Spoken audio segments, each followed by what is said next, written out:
ॐ यज्ञेन यज्ञमयजन्त देवाः स्तानि धर्माणि प्रथमान्यासन् देहनाकं महिमान सचन्त्र यत्र पूर्वे साध्याः सन्ति देवाः।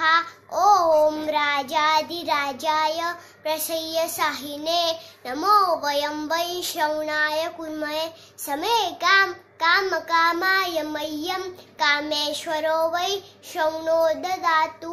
कुबेराय वै श्रवणाय महाराजाय नमः।